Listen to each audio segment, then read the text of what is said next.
Hello friends, I'm Joe Seabrass. I've been with our cloud services group for over 8 years, working with some of the largest brands in the world. Today, I will be your guide as we talk about customer journeys from the whiteboard to Journey Builder.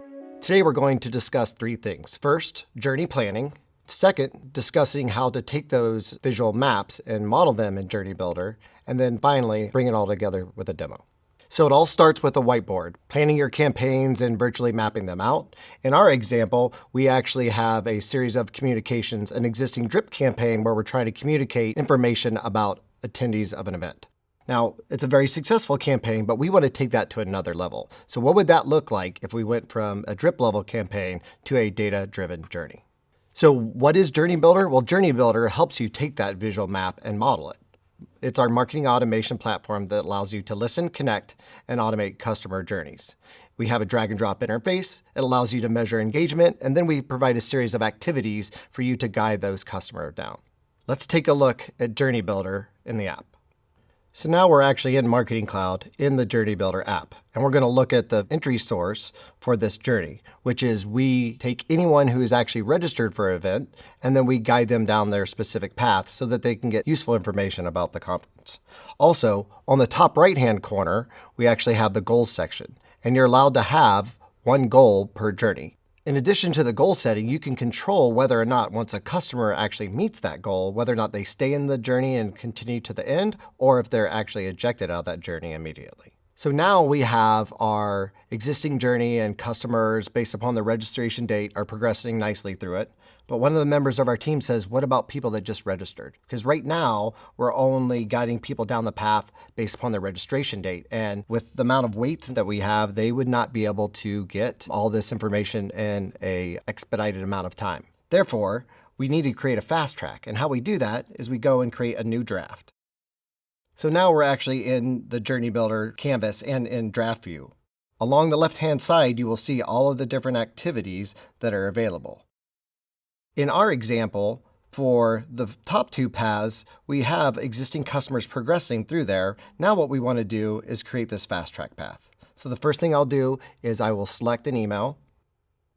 Now after I've selected that email, I want to make sure that they get that initial confirmation, but I don't need to wait several days. So I'm going to go update the wait activity so that we can just wait an hour instead of days. So the next item to build out my fast track is to actually pull over a decision split activity. Now a decision split activity allows you to make a decision based upon data that's already been modeled in the Marketing Cloud.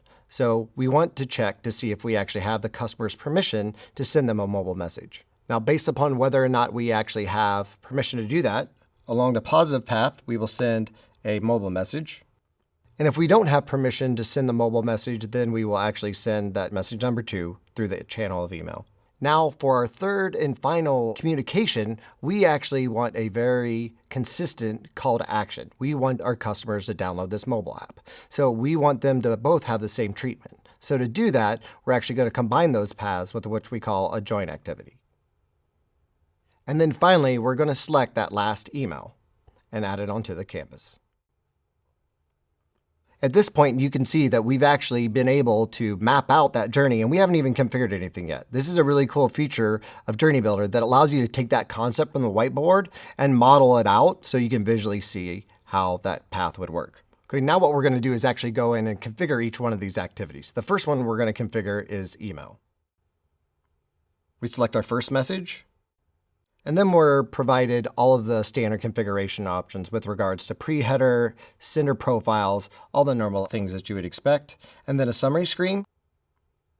Okay, now what we're going to do is go configure that decision split to check to see if we do have permission to contact those customers over mobile. So now what we've done is we've actually checked that table to make sure that we have a proper opt-in status for mobile. Hit the next button. And then now we can actually go and put comments on these paths so we can identify them properly in the Journey Builder canvas.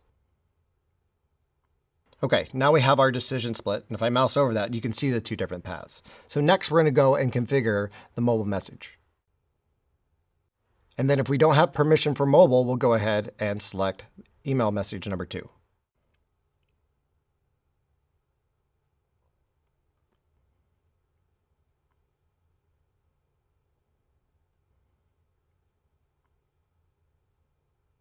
And then after we join those two paths back up, we'll go to our main email with our main call to action to download that mobile app.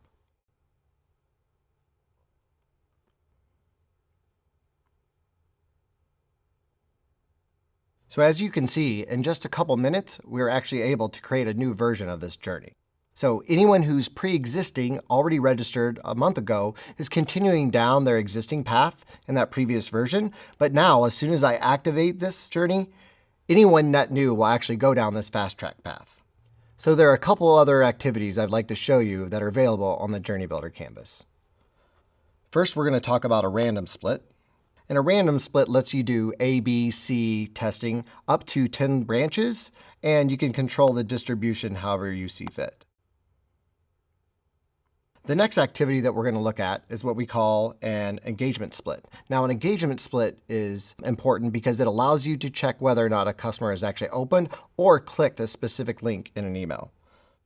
So in our example, we're going to put an engagement split after we send email number 3. And not only, we're not going to just check to see if they open it, we want to know about that main call to action, that very specific, did you download our mobile app? So now you can see how very easily you can measure that engagement and guide the customer down the path based upon their actions. Another activity that's available is called Update Contact Activity.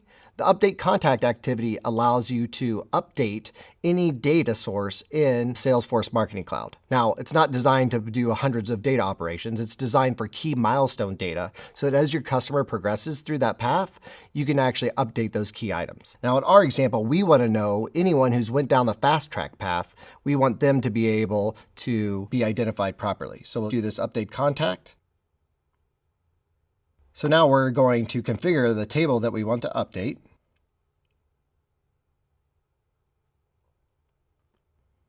And now we've set that fast track customer value to true.